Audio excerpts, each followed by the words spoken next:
Good evening and welcome to the Rewind Show. Yes, we're back.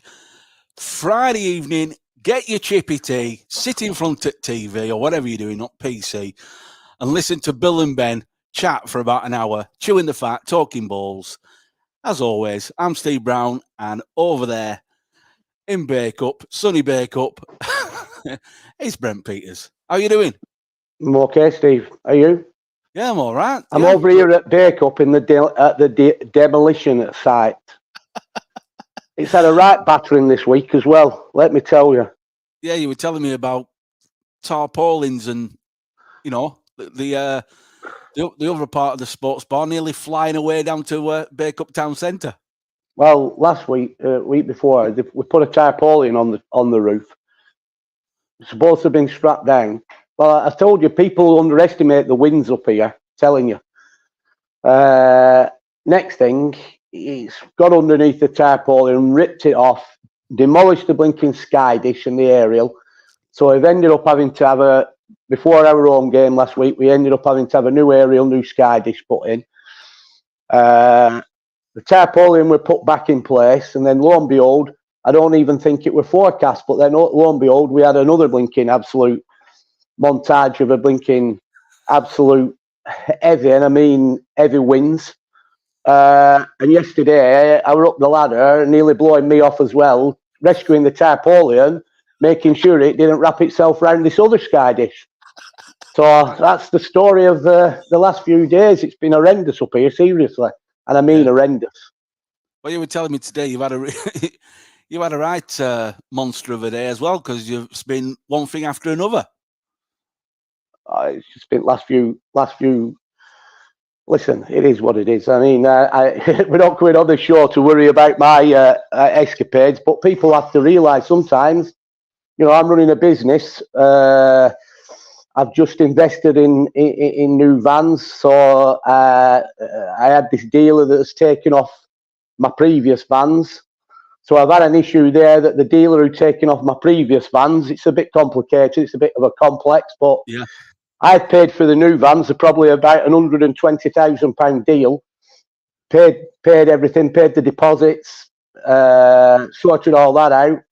I was supposed to get payments back into my bank for the previous vans, but they haven't been paid for. In fact, this afternoon, about 4 o'clock, I got a phone call from the finance house, and they told me good news is they have both been paid for now, but that was a month ago. So for a month, I've had to stand all that. Insurance on the new vehicles, again, it's all right signing these direct debit, but you're signing your life away sometimes because it's a license for them to go into your bank and rinse you. Yeah. You know, without telling you. Seriously. Yeah. I opened my bank the other day and they were blinking 60 odd grand been taken out of it. I thought, what's all this about? And when it comes out, you know, it was to do with the insurance and everything. You know, never told me, so I couldn't plan. No. Actually, it weren't as much as that, but you know what I'm saying. It was still quite a lump that came out. So I've had that to deal with. On top of the build going on here, you know. So every week we have a drawdown, and on the drawdown, what we have for this building here, we don't get 100%. So it's me that's underwritten the shortfall. So every week I've had to make up the shortfall. So you know, it's been a bit of an headache really the last few weeks, but it's been good. It's been good in one sense because when the lads perform and it's all towards Saturday at 3 o'clock. Yeah, that's all it is. For everything we do is towards Saturday at 3 o'clock. And when the lads perform and they're on it, and they get the 3 points at the end of the day, we love it. All your blinking everything, all your pressure, it's gone. There's no pressure because that's all we live for is the 3 o'clock. But sadly, this Saturday, what's just gone, we didn't just make it. But we can't really knock the guys because at the end of the day, they've just had a good run like they had previously, and it's how they bounce back now and start another run. Yeah. That's the most important thing. We'll jump straight onto that, Brent, because you know, last weekend, as you rightly say, we weren't at the races, but you said to me you didn't go in the changing rooms after the match, shouting and bawling because you didn't think it was the right thing to do, because over the last couple of weeks, the lads have put in some fantastic displays, and it didn't seem right to go in and just batter them. No, listen, let's have it right. I could have got in there as a manager. There were things I saw in that game.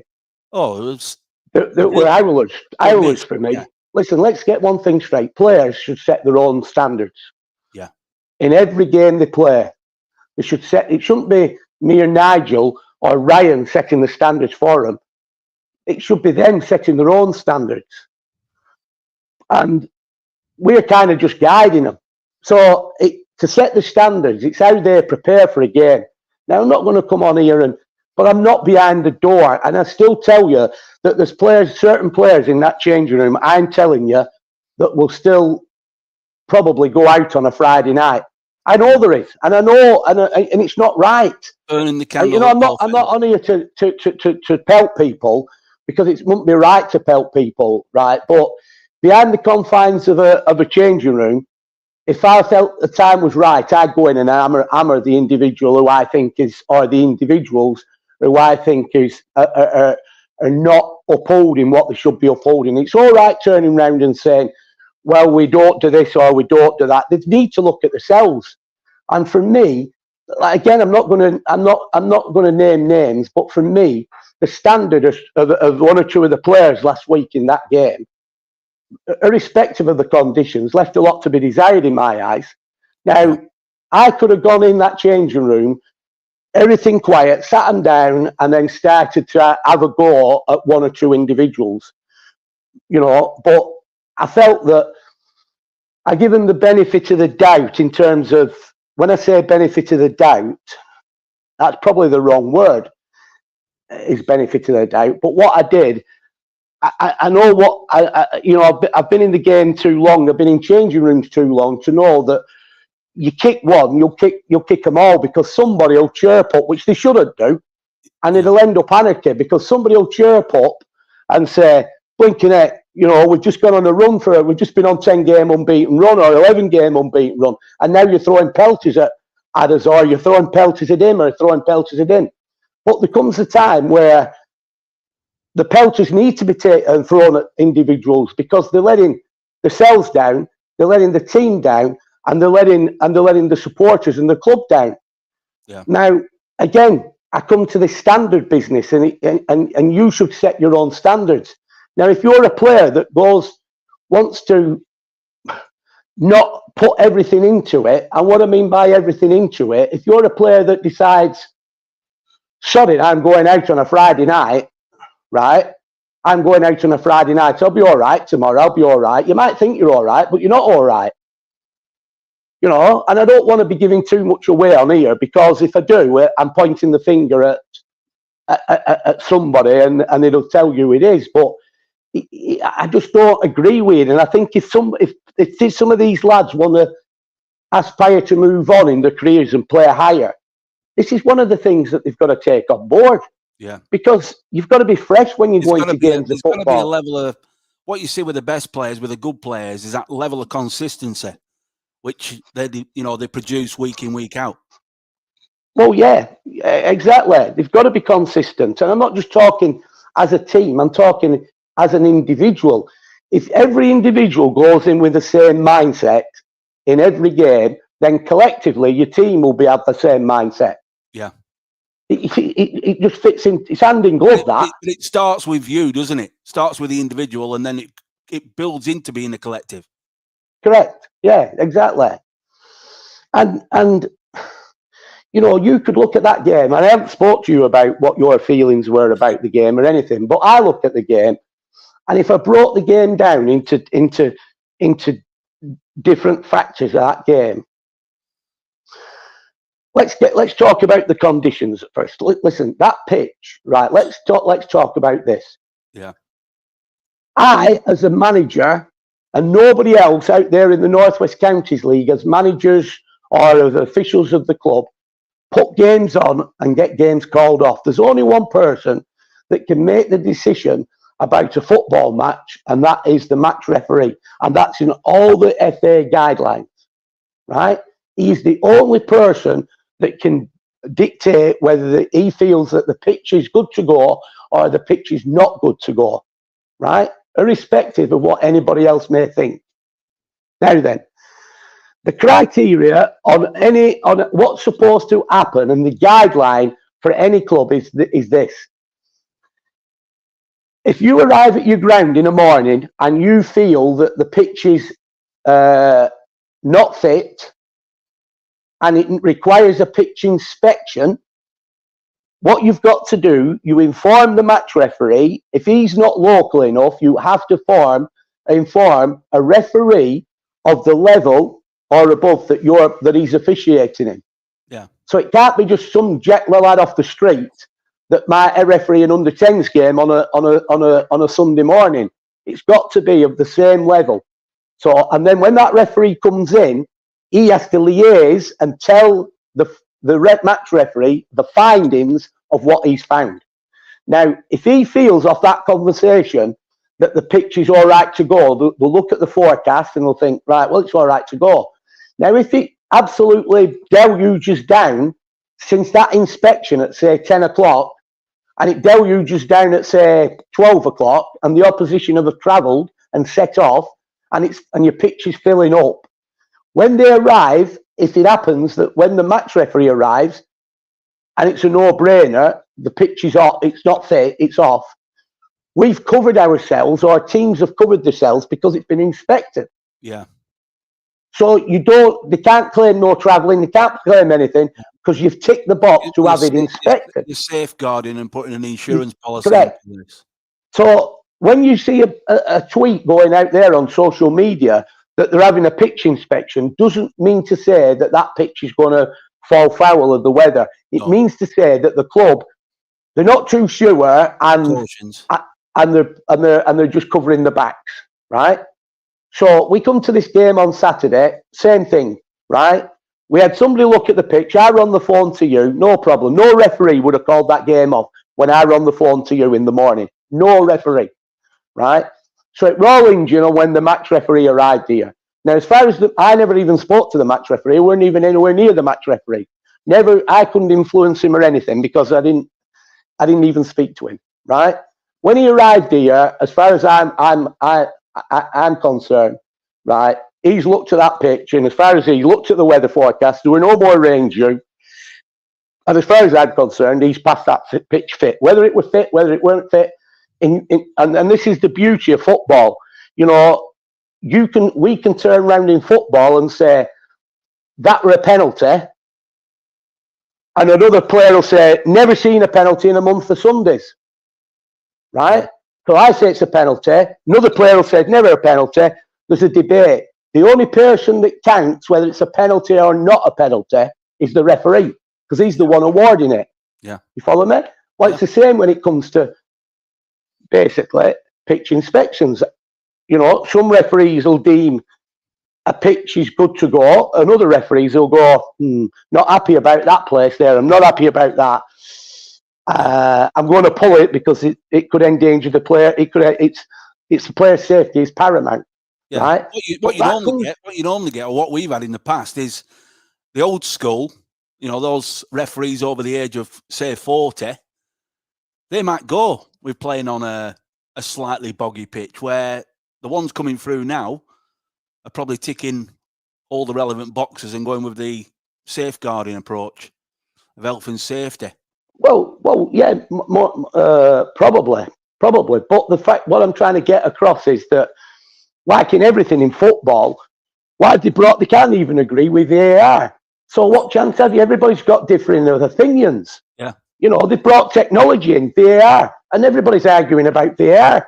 It's got it wrong. Real time's this, real time's that. You slow it right down. All that carry on. So it's not a perfect world. I'm sorry, but it's not. And it all comes down to the individual. And that individual is the match referee, and it's his interpretation. So Saturday, he felt that the pitch was fine to go. Now, I'll be honest, some of my players felt it were right to go. My captain, for one. Yeah. He felt it were right to go, but there were other players that felt, no, it wasn't right to go. Now, again, that's a matter of opinions. I can't, it's nothing to do with me. You know, the match referee has indicated that game. I thought, looking at body language, I didn't think Euxton were up for it. I think they wanted it off. Well, again, I can't comment on that either because I were nowhere near Euxton. But no, I must have. You were busy doing other things, but I don't think they looked at the pitch, and I think they were kind of questioning the fight. But of course, we played the game, and it cut up very quickly, didn't it? Yeah, well, I mean, a soft pitch is, you know, it's going to cut up, and it did cut up very quickly. So we come down to the conditions now. Now, this is where if I break the game down, if we start at the back and when we had the ball, for me, I'm not saying you've got to adapt your play to the conditions. Yeah. And if I've got to summarise the game up in its entirety, I felt that Euxton did that to perfection. Yeah, and it probably suited their game, how they play anyway, better than it suited our game. Because we went out with a team at the beginning that's played more or less the last 10 games while we've been on this run or whatever. And that team is kind of, majority of it is full of technical players. Yeah. Players that are really, really technically gifted lads. And as you've seen, even on our pitch, they've moved the ball intelligently, quick, sharp, decisive, intelligent play, switching play. They've done all that in abundance, and we've absolutely steamrolled teams, as you've seen, with that kind of play.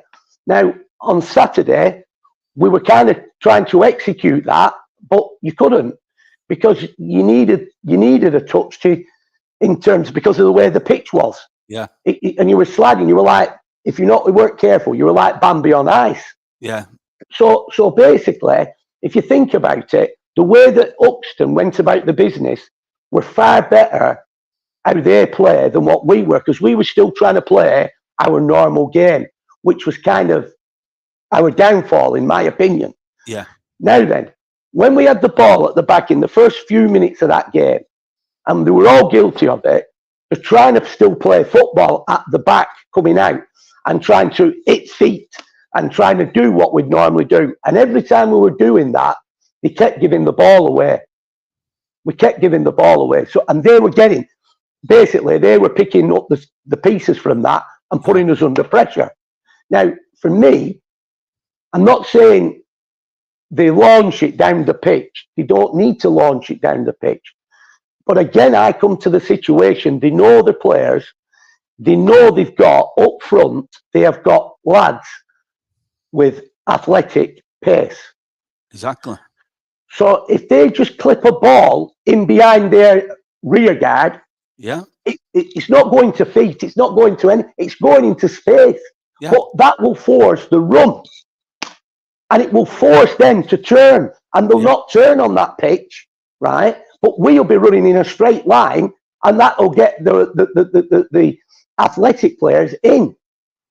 But we didn't execute that. We were trying to play a game where we're getting it into playing shorter and getting it into feet. Yeah, you're trying the 10-yard passes, and really, like you said, it needed to be longer and into space.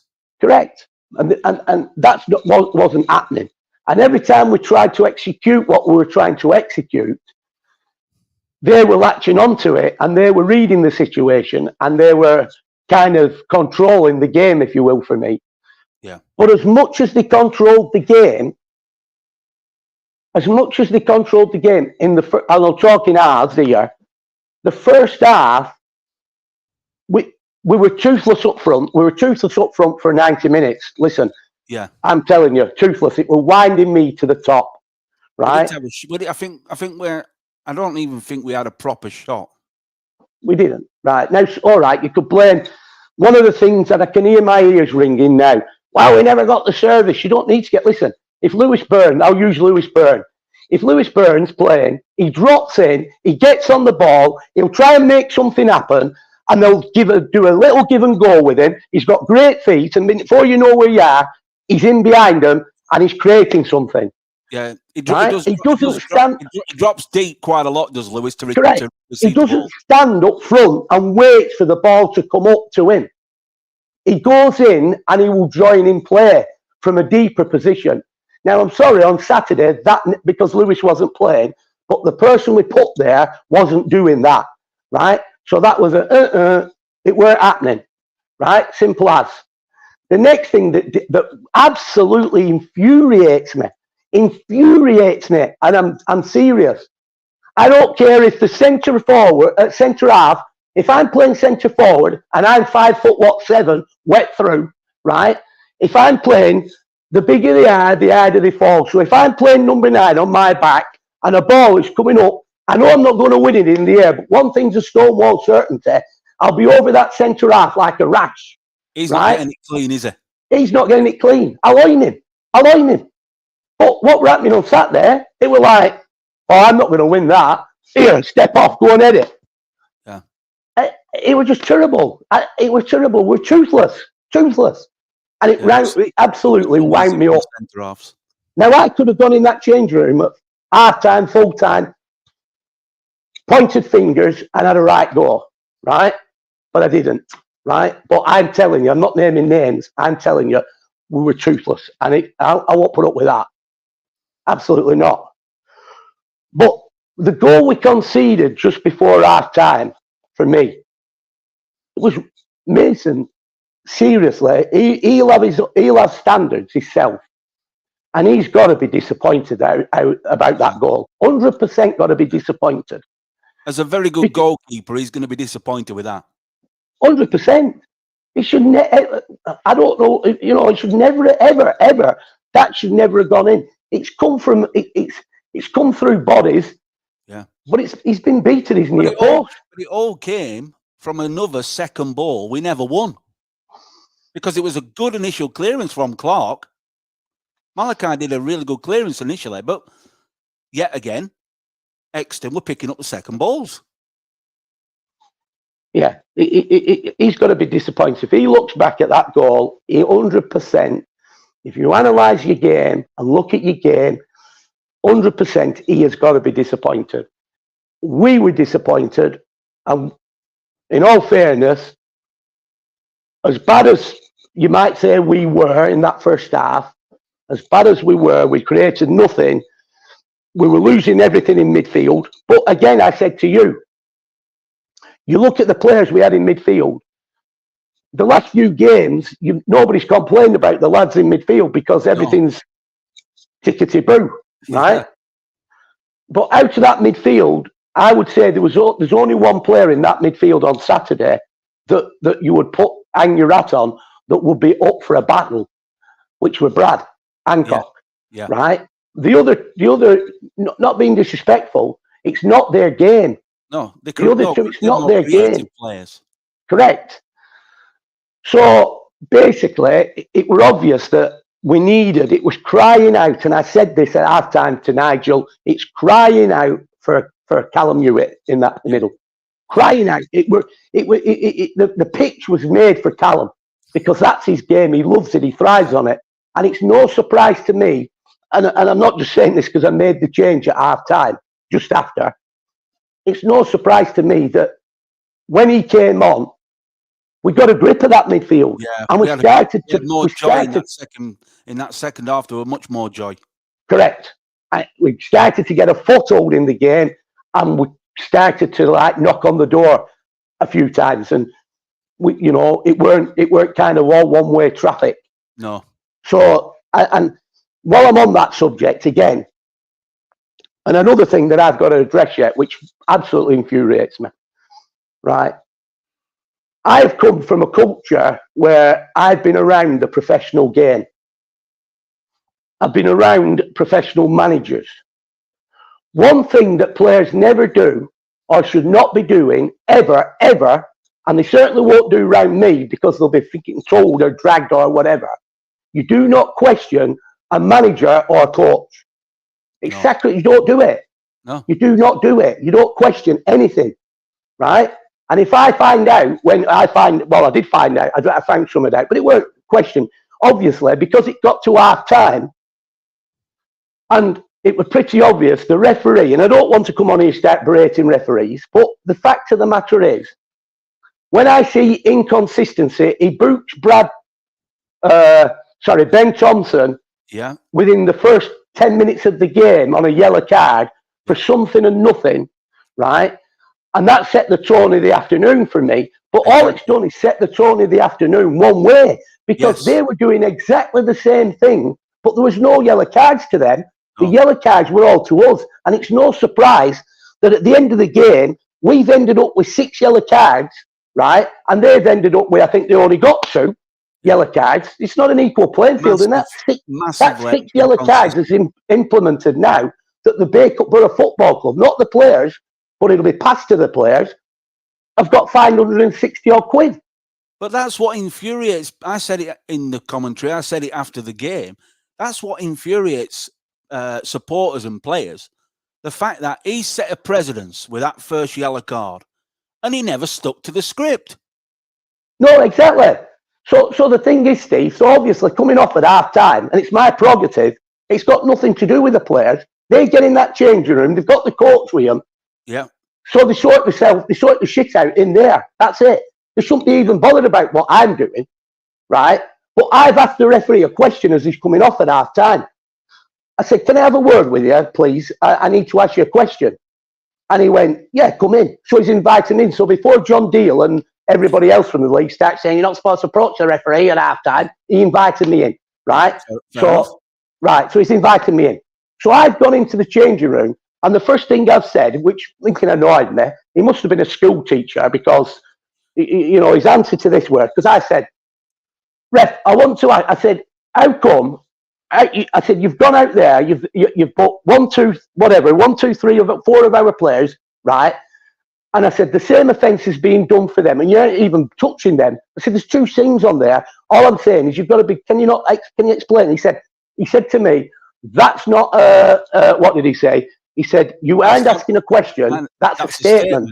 Yeah. Yeah, that's what he said, and I thought, you freaking arrogant sod. We got a clever clogs on us, Andy. Yeah, we've got a clever cogs on here. So like, I freaking lost my shit a little bit then, right? But apparently, one of our players. At that point, you're not going to get any change out of this guy. No, exactly. But apparently, 2 of my players have gone to get him in here. He should be in earshot in this act. Now, listen, he's got, and that infuriated me as well. If I want to speak to the referee, I will speak to the referee, right? Yeah. No player is telling me I should or shouldn't be talking to a referee. You want clarification so that you can go back to your players and tell them exactly what the script is and what's going on. Correct. And the next thing I got told off my court, they said they'll manage it on the pitch. Well, how do they manage it on the pitch when you get? Last week we had our main striker sent off because there was a blinking brawl going on in the middle of the pitch, right? There's a brawl going on. Gareth Wade just got smacked. There's a blinking brawl going on. Instead of sorting it out, I get another player, get my main striker sent off. The week after, we've got 6 bookings in a row, and they're telling me they're managing on a pitch. People in glass houses shouldn't throw stones. It's blinking absolutely madness. They're managing nothing. There's no management on that pitch. No, and you can't manage as a team because you can't even speak to the referee. There's no conversation taking place. It's one-way traffic. So coming back to the game. So at half time, we go in at half time. So obviously, I've spoke to the referee. Now then, at half time, within less than 10 minutes, I've taken off Alex Neller.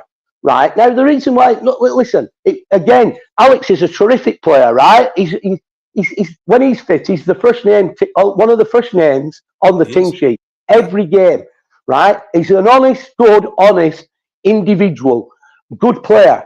Yeah. But the lad has just been out for 3 weeks almost, right? He was lucky he got back in. When he's got back in, it's only through suspensions and injuries that he's actually walked straight back in.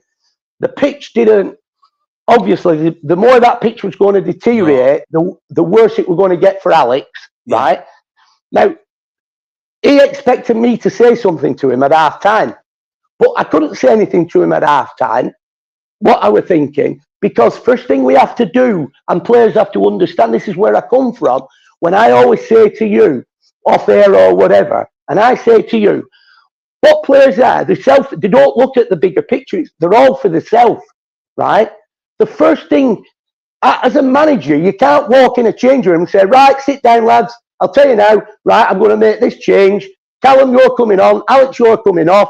And then after you've just done that change, somebody turns around to you and says, I can't, which is happening. Brad couldn't breathe properly in the changing room. He was really struggling. I mean, he's asthmatic to start with. Yeah, exactly. You follow me? Yeah. So you can't start making what you're thinking in your head straight away, because you've got to find out, is everybody all right? Nobody's carrying the injury. Are you ready to go out for the second half? Yes. Right. Now, at that point, because you know everybody's all right, me and my coach can get our heads together and think, you know what, we need to get Callum ready now. We're good 10 minutes warm up, right? He'll go on in that midfield. What we'll do, we'll take Alex off. We'll shove Brad out there, see how Brad is. We'll shove Brad up there, and we'll put Callum in there to show that midfield up. Not a problem. That's our decision. But then when he comes off, he's questioning, why did they not tell him at half time? But that's his naiveness, because it weren't right to tell him at half time. No. Because we've got to assess everything. And I think I know what I'm talking about. When I've been over 40 years in a changing room, he's been in the changing room 5 minutes. Yeah. You get me? So Saturday, it was like freaking absolutely winding me up big time on all fronts, right? Wasn't happy. We go out for the second half. For me, we was a lot better in the second half. We got a grip of midfield. Callum did excellent when he asked more questions of him in second half. Yeah, Callum went on. But we conceded another bad goal. And the situation is, when we conceded that goal, again, Mason will probably, when he analyses it, will be absolutely mortified with that situation. Now, I've said to Mason before, now I'm not a goalkeeper, I'm not a goalkeeping coach, but for every goalkeeper, I've been around some top goalkeepers, and I can only pass on my experience, what goalkeepers, top goalkeepers that have played under me and have done. Yeah. When the play is on the top side of the pitch, the starting position isn't towards the near post. No, centralised. The starting position's got to be more central and assess what's happening. So when that flight comes over, they can come onto the ball. Yeah. But where Mason was, he's kind of ahead. So when that ball's come over, he's kind of too far. So it's gone over his head and looped in at the far back end. Yeah. Now, that comes down to his starting position. Positional awareness, isn't it? For a positional awareness on the that's what I think. But again, what I'm trying to say is, if he's analysing his game, as all players should be, he's got to be disappointed with that goal as a goalkeeper. Yeah, I think. Right now, then, on top of that, we've just lost, and this is another setback and another blow. In the same movement before that cross coming, Mason Fallon is on the floor, right? Wriggling in pain, in agony. If you remember, the physio had to go on. Yeah. Miguel had to go on to him, and it transpires that he's going to be out now for 8 weeks because he's broke his ankle in 2 places, which is an absolute sad blow for us, but it's an even sadder blow for Mason, because this season, if you think about it, he's just had nothing but setbacks. He's another one that's had setbacks. He's like Toby. He's had setbacks. He's been out before. You know, he's tried to come back with an injury, and he's broke down, and he's had games out, and we've brought him back again, and we've just got him back in the fold, and he's come back over the last couple of weeks, Brent, and he's put in some really good displays. Correct. Over the last That's what I mean. 4 games. That's what I mean. And it's heartbreaking. It's heartbreaking for the lad. and it's heartbreaking because like I said, the season for him. We're not even at December. We're coming towards the end of November. Yeah, we kicked off in August, and since kickoff, he's had.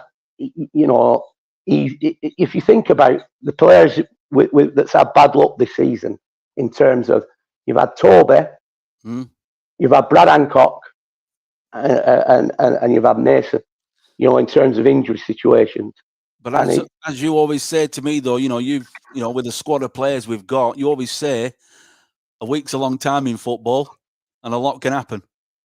Well, it can. I mean, like you said, from 2 weeks ago. Players are thinking, how am I going to get back into this team? And then all of a sudden, opportunity arises for 3 or 4 to get in. Well, yeah, exactly. I mean, the timing of everything. This is what kind of, as a manager, you kind of, when it comes down to bookings and accumulation of bookings and stuff like that, it concerns me because I get. Listen, I can fully understand if it's a last ditch challenge because you're last man and he's going to go in on goal, so you've done one for the team. But when I analyse all the bookings and the way they're getting the people, it's petulance, it's dissent, it's blinking, sin bins. And, we went to Euxton when we went to Euxton. That day we went to Euxton. We end up at one time with, we're at 8 men, 7 men, 8 men. Yeah. With 8 men on the pitch. Lewis and sin bins. The sin bins. With sin bins galore, it's got to stop. This is what I say. There's no management on the pitch. There can't be.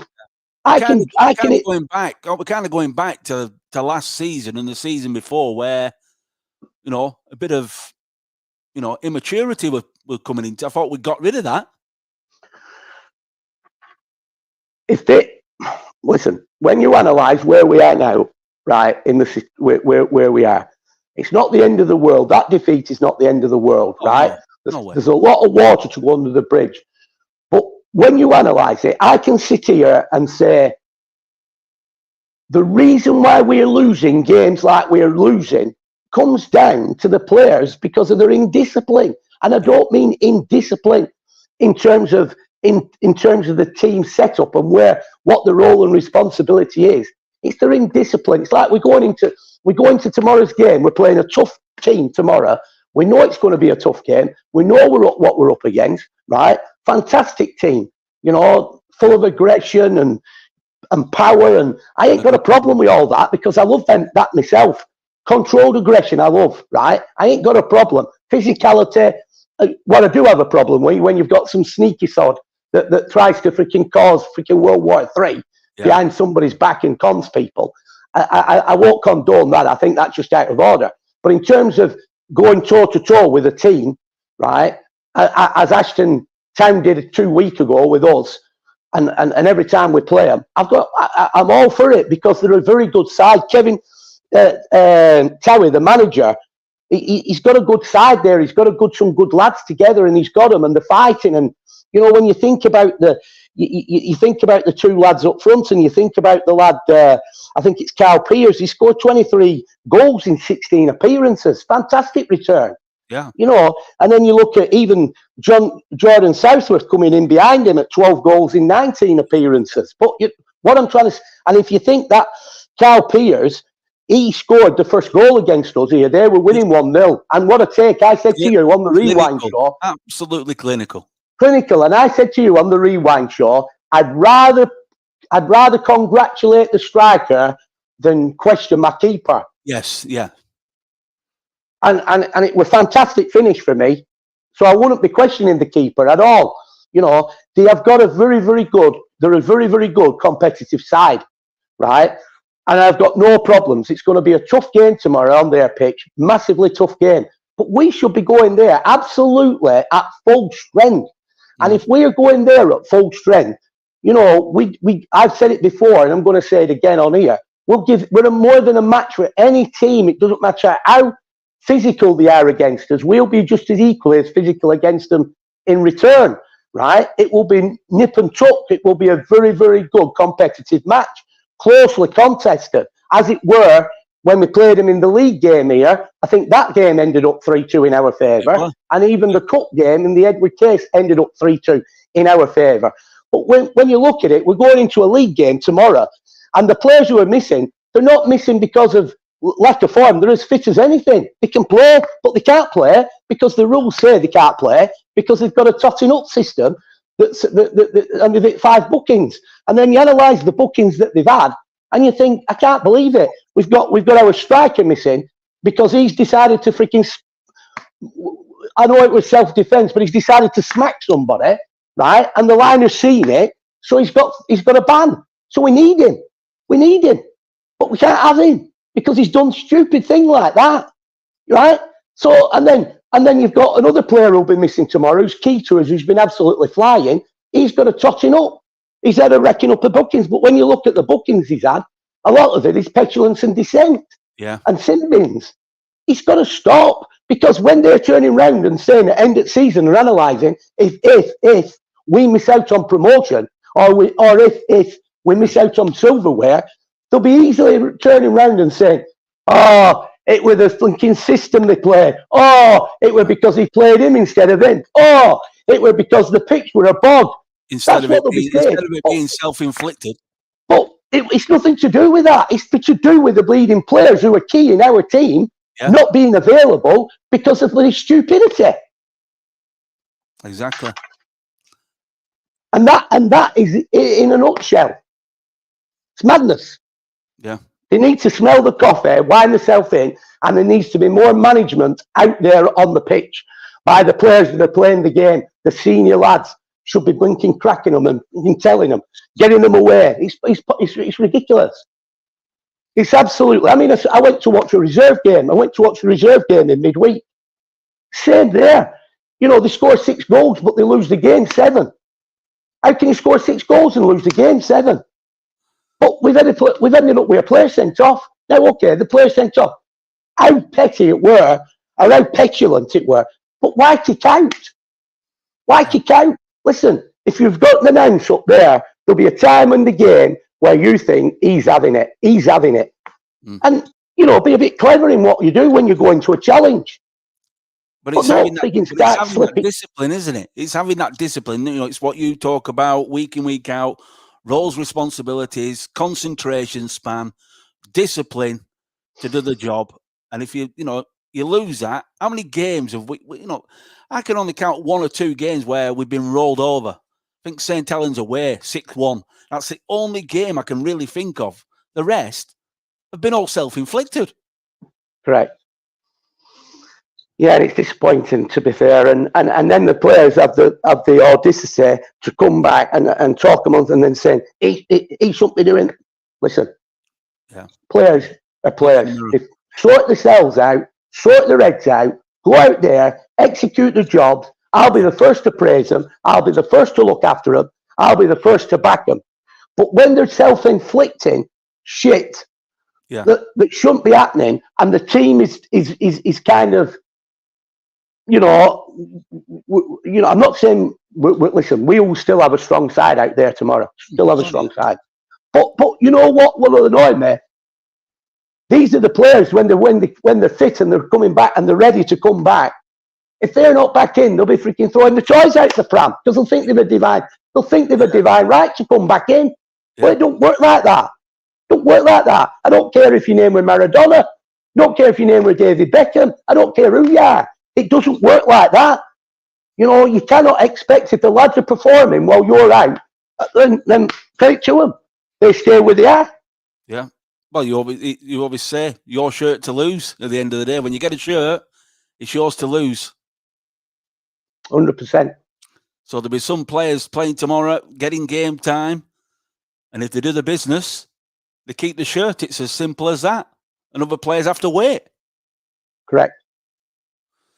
But it will be an hard game tomorrow, as we know, against Ashton Town. But usual time, 3 o'clock kickoff. But Steve, like I said, an hard game. I don't have a problem with Ashton Town. I think the manager's a terrific manager. I think the players that he's got, they're fighting for the cause. They're a good side. They're a form team. And they like to play football. And they play football. I don't have a problem with him.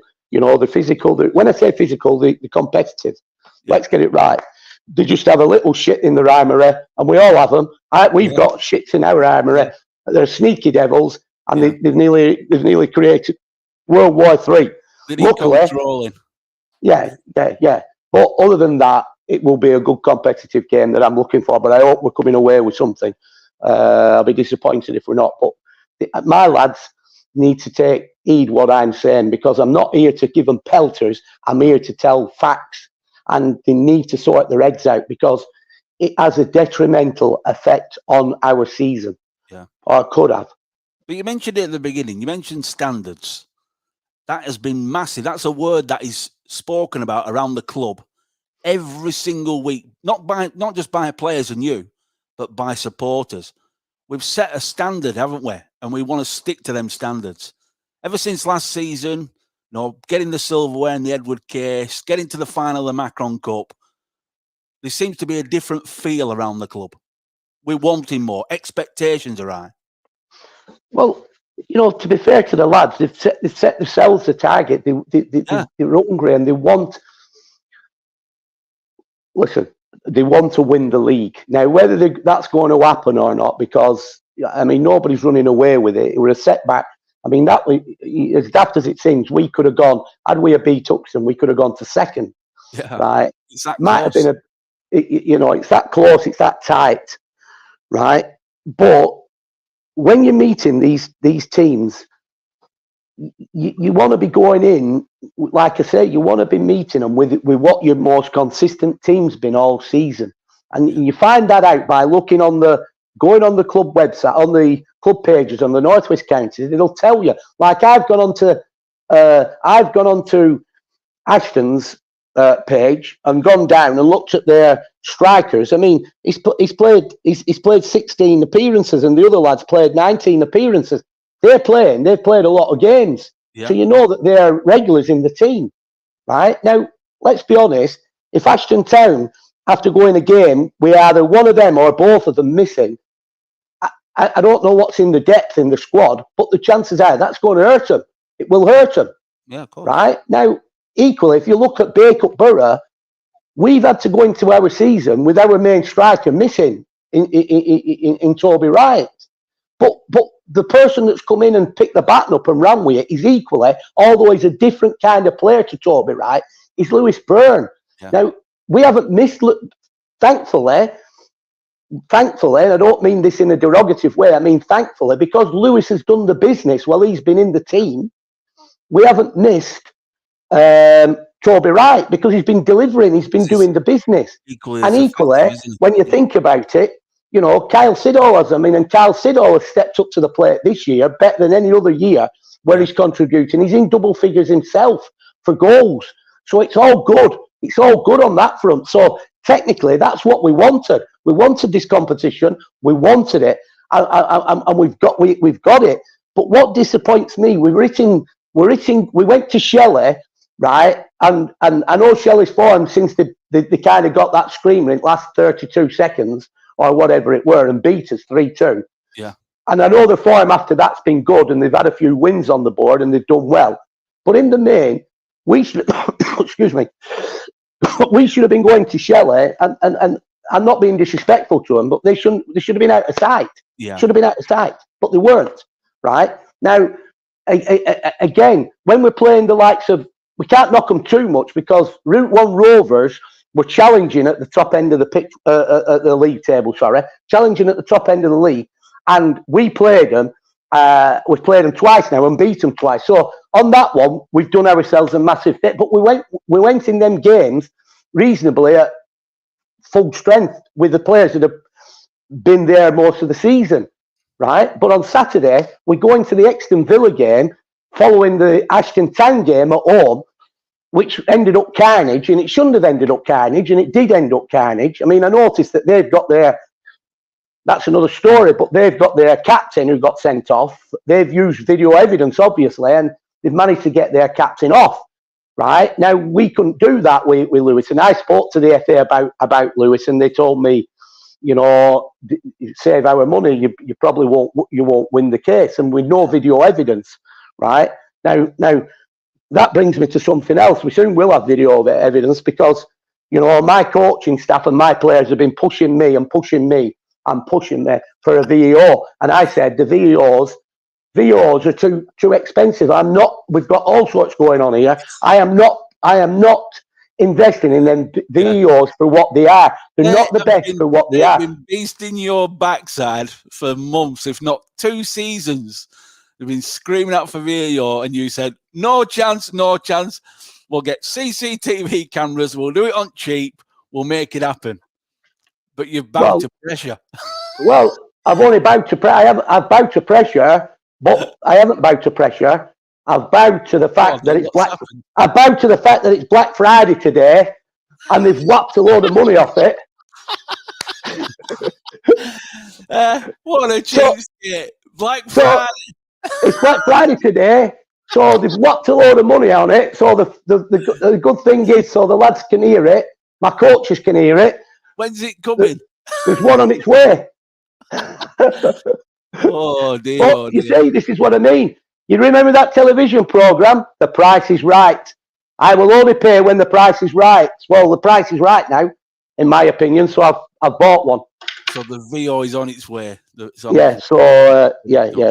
So what I'm saying is, they've got their captain because they've used that, so it does come in ill service purpose even on that. So so happy days. Happy days.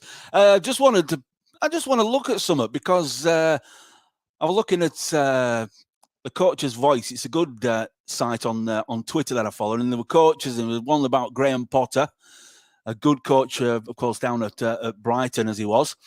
Graham Potter regularly experiments with a 3-4-2-1 in which 2 attacking midfielders support the lone striker and form a central midfield box. And I thought, hold on a minute. Brent Peters has been doing it. Brent Peters has been doing that for 26 years, if not longer. It's not just been invented by Mr. Potter, has it? You know, that 3-4-2-1, without giving too much away, you know, from time to time, Brent, you operate that yourself. Yeah, I've operated quite a few different systems. I mean, listen, I'll come back to this. You know, there's too much emphasis on coaching, and for me, the coaches, especially the young ones coming up, who's taking the qualifications, they're brainwashed by the Football Association because they go on these courses, and obviously when you're progressing, they set these drills up, and obviously the favourite one at the minute is obviously the 4-2-3-1. You know, and they set these drills up, and you know, you'll find that every coach tends to use that shape, and they'll have they'll have slightly variations to it, right? Now, in my opinion, this is my opinion. It's like I said, there's too much emphasis, and it's all about when you come down to it and break a game of football down. It's 10 outfield players versus 10 outfield players. Now, you've got to work out how you can get the upper hand on the opposition, where you can do overloads, etc., right?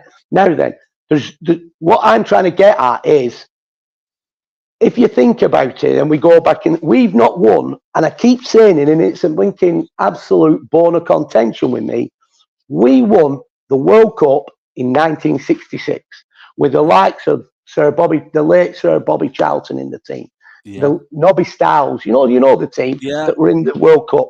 Sir Alf Ramsey, the late Sir Alf Ramsey, when he moulded that team, they kind of played with we kind of different characters to do different jobs in the roles. Like Nobby Styles, let's take Nobby Styles. Without taking anything away, was he in today's modern football? Would you class him as an international footballer, right? Where he's an international player? No, Nobby Styles was never an international footballer. But he served a purpose because he was there to stop the internationals who were truly spectacular, stopping them from playing. So you need that sort of. So Sir Alf Ramsey had a blend where he had the people in who were like finesse players, Rolls Royce players like your Bobby Moore, the late Bobby Moore, you know, quality player, absolutely quality. But then he's playing alongside the likes of Jack Charlton, who has a philosophy of thou shalt not pass. Correct. So, yeah, exactly. So then what happens is, but since 1966, we've not come anywhere, really, we haven't come anywhere near winning the World Cup in due respect. Yeah. And that's because I blame the hierarchy in that we should have a philosophy in this country of the way that we want to play, the way that we demonstrate football, and how you would want to play football as an English footballer and a football coach and manager. Now, that situation has gone because what we've then done, we decided to go because Holland won the World Cup, and they weren't supposed to be the similar country to England. They decided to change the template, did England, towards the Dutch way. So if you remember, Dutch played with three at the back, with a sweeper, etc. So I kind of played with a sweeper. The total football came into practice, and what they were doing at the likes of Ajax and places like that seemed to, come across to our shores, and all our coaches were being developed that way. They were being developed like the Dutch way. So the template of Holland came over here. So we're to follow Holland, right? Now, equally, if you think about over the years, what's happened is we've binned our philosophy to try to follow the overseas philosophy. And the more that you've got in the Premier League, where you've got foreign managers, or even in the Championship, where you've got foreign managers, it's not going to change because they come over with a different ethos. Now, you've seen it here at this football club. No disrespect. We've had lads that's come over here that it's a total different culture in Spain. It's a total different way of playing. And the weather's different and everything else, right? Obviously. But we've had lads come to this football club who think they're blinking absolutely the best thing on sliced bread. They're playing, but when they come over here, it's a culture shock to them. They can't adapt. We've had them coming in from Spain. We had France, didn't we? We had Belgium as well. And then they come across, and it's a total different beast. It's totally different. Now, if you go further down the pyramid and you look at, you watch the likes of, even if you watch the likes of Accrington Stanley, you don't see John Coleman and Jimmy Bell adopting like what Pep's trying to adopt at Man City or adopting at Man City. No. It won't happen. You know what I'm saying? It doesn't happen. And I think where England have missed a way over time, there's some good coaches in England. Graham Potter is a good coach, right? Let's get one thing straight.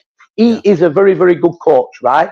Now then, if he should be at a top, but there should be more Graham Potters at top clubs in England and not the foreigners, because it's the foreigners that's coming in and kind of adopting how they want to play, and then they wonder why, apart from Pep. But even now, I think people are cottoning on to Man City because most teams only play with one up top. So Pep will go, right, I'll tell you what it is, we'll flood up, higher up the pitch, and we'll play 2v1 at the back.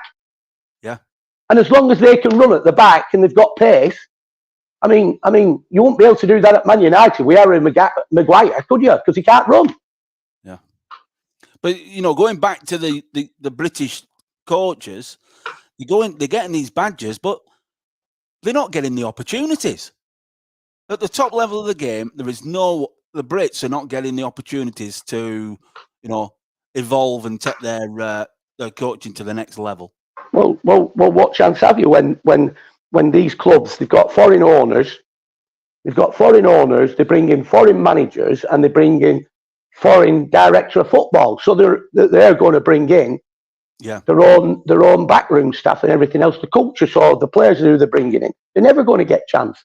That's what I'm saying. And equally, if you bring that down into the why have we not been anywhere near winning a World Cup since 1966? Because we're too busy trying to follow what other countries are doing rather than sticking to the principle what our country is about or was about or back in the day was about. And I still come back in the day, what was the most famous formation? And some managers still adopt it. 4-4-2. 4-4-2. 4-4-2. And some managers, Sean Dyche is a prime example, he adopts it all the time. But who was it who said, was it Bob, I think could have been Bill Shankly. Football is a simple game complicated by idiots. Something like that, anyway. And he's Well, right, because we're too busy trying to dissect football, and I'm not saying it isn't a chess game, but it's a very simple game, and it can be effective with a very simple formula. Well, I think you've got to have a formula that you believe in, and I think that you've got to then bring the players in that you feel that can adopt that formula. And what you do in your process of your recruitment, you bring, if it's working for you, you recruit players that can challenge these players, that they can slot in, and you groom them to utilise your formula. And that's what you believe, that's your principles, and that's what you believe. And if that's what you believe, you see it through and carry it on. You do what works for you. Like, it's no good going, Gareth Wager will tell you, back in the day when he first came to Bacup, we played three at the back, and he was a sweeper. Now, we've played quite a few different formations along the time here at Bacup. Well, I've been here at Bacup. But you've got to, sometimes it's a bit different, because sometimes you've got no choice. You can't go down and implement what you firmly believe in if you haven't got the players that are intelligent enough to buy into your concept. The capabilities of doing it. It's capabilities. So then you've got to look at what you've got, and then you've got to decide, listen, we can't go that way with them. We'll just keep it basic, and we'll do this and we'll do that. Now, you talked about, sorry, Brent, you talked about, we haven't won a World Cup since '66, and the fact that we try and change because we've changed the way we play. But I can bring that down to you, because I always say to you, oh, have you seen them play? Have you seen that play? And we can say, Steve, hold on a minute. I ain't interested in how the opposition play, because I know that if my lads play the way that they want to play, we'll have no problems. And it's as simple as that, isn't it? Why do you want to change? Why do you want to change your structure? Well, you wouldn't. I think Danny Jones made a good point the other week when on the show when I was talking about looking at a scout's report, and he did make a good point actually. I'll give him I'll applaud him for this, because he said sometimes it's worth looking at a video just to find out. You're not going to change anything in your makeup. But if you can spot a weakness in the armoury of the opposition, then, if you know that their left back is kind of weak, and it could be a way in, then you wouldn't change your philosophy of how you're playing, but you'd overemphasise in your team that the left back is kind of weak and it is a way in. So, bring it to their attention. So from that point of view, having that analyst in front of you would give you that kind of where you can sense that, and you know where you can get at an opposition. But in terms of looking at what their strengths are, the opposition, it wouldn't change anything. I know what our strengths are. I know what our lads' capabilities are. And you know what? In the main, if you look since COVID, with this group of lads, there's been other players that's come into the club. Like this season, you've got your Conor Morris that's come in. You've got your Malachi Clark that's come in, that's new in. Who else has come in? But they're the two probably the main ones that's come in. Ben Thompson's come in. Yeah. Oh yeah, Ben Thompson's come in. They're the main ones from since the COVID, after COVID. But these lads, since COVID, we've been drilling them. And they've bought into it, and they're realising it's work. And if you do a stat on our performances and our win rates since COVID, adopting what we're adopting, it's pretty percentages good. Is unbelievable, because it's the win rate is so. But that is credit to the lads, because they're buying into what we are instilling in them, and they know it works. And as long as they implement it, right, they'll get more positive than negative results. And that's, I mean, listen, I can compare the way that we play against watching another team and watching how they adopt it, and I think, why is there all them gaps in the? They don't need to be all them gaps in the play, and that's why they're getting picked off. You look at how how Manchester United. I know I'm back onto them now. How Man United, but sometimes in that last game when they were really weary, he didn't have expansive players. What I class, there's positions in that shape that we play that cries out for the expansive players. Yeah. But there's also positions in it that cries out for the kind of more relaxed player that's physical, breaks things up, and lets the expansive players go and be expansive. Yeah. So the likes of your Kyle Siddles and your Alex Mellors, but also incorporated into that is your Callum Hewitt in the engine room, kind of doing the dirty work. Yeah, exactly. Exactly. We got a couple of comments, so we've got quite a few people tuned in tonight. I'll go through this list. Speaking of Danny Jones, we've all been banging the drum for the players to step away from trouble and control themselves. Less conflict, more playing. And he also comments saying, not only great for analytical performance, good for media players to look back at the great goal. So he's talking about the VO there, Brent, saying a good idea. And, well, you've got your hand in your pocket.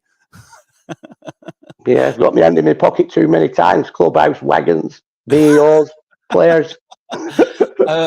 Tony Morris is with us tonight. Great to have Tony with us. Agree with the players keeping discipline, but some of the refs' decisions have been diabolical this season. What do you think? Be careful. We don't want to fine. But he's 100%. Right, isn't it? It's 100%. 100%. It's we're talking about the inconsistent. I think it's just the inconsistencies, isn't it, Brent, more than anything? The decision that were made last Saturday, yellow card were given. Fair enough. You might say no, might say no. But once you give it, that's your standard for the rest of the game. And if you don't keep to it, people are going to get cheesed off. Correct.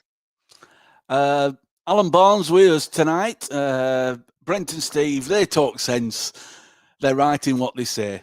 £5 is in the post. Alan Barnes with us. So a couple of comments there on the social media. But anything to add, Brent, before you toddle off home for your tea? Or have you got jobs to do around the place? Have you not finished yet?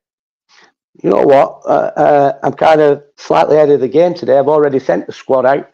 So I'm hoping that everybody's responded. And no, listen, I just thought that the lads turn up tomorrow. I spoke to one or two of them. I even give them an indication earlier on in the week that they would be starting, so they could get the red right.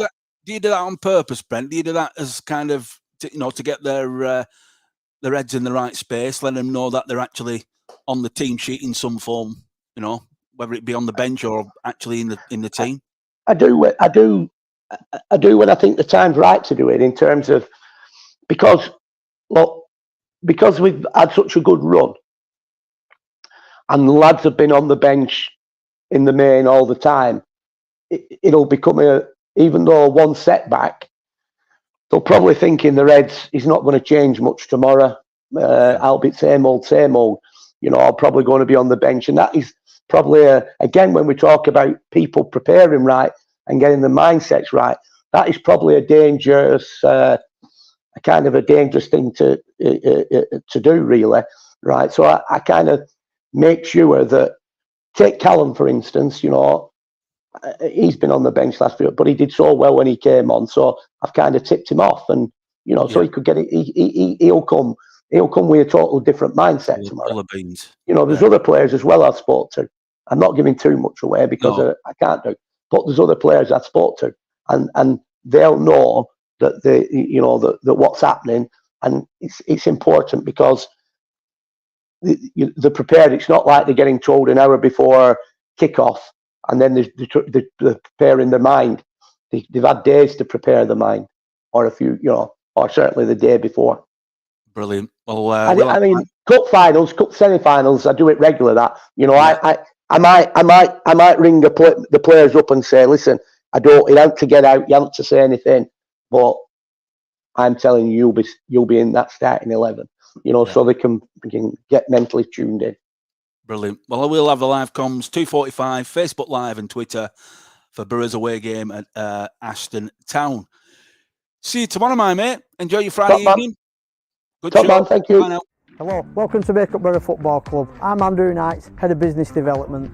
Over the last 18 months, both myself and our fantastic media team have been working hand in glove, building up crucial relationships between the business sector in Bacup, Rosendale and beyond to link them with the club and get some much needed investment into Bacup Borough Football Club. There's over 50 businesses now involved in Bacup Borough Football Club. That's fantastic, but we would like you and your business to come and join us on our journey. We have lots of exciting packages available to suit both your company's budget and your needs. So what platforms do we have here at Bacup Borough Football Club for your business? We have the live rewind show every Friday with Steve Brown, our head of media, and our manager up for over 25 years, Brent Peters. We also have every game home and away live through our Facebook platform, brought to you again by Bacup Borough Media team. We have banners, pitch side boards, website hyperlinks and programme adverts. These are all things that will promote your business through the football club. We also, for this season, have a very exciting new edition where we're offering match day hospitality. Packages are available, please get in touch. So if you like the sound of us from what you've seen today in this short video, then please get in touch. You can come and meet us, you can come have a look around our facilities and meet the staff, or likewise we can always organise a meeting to come and visit you.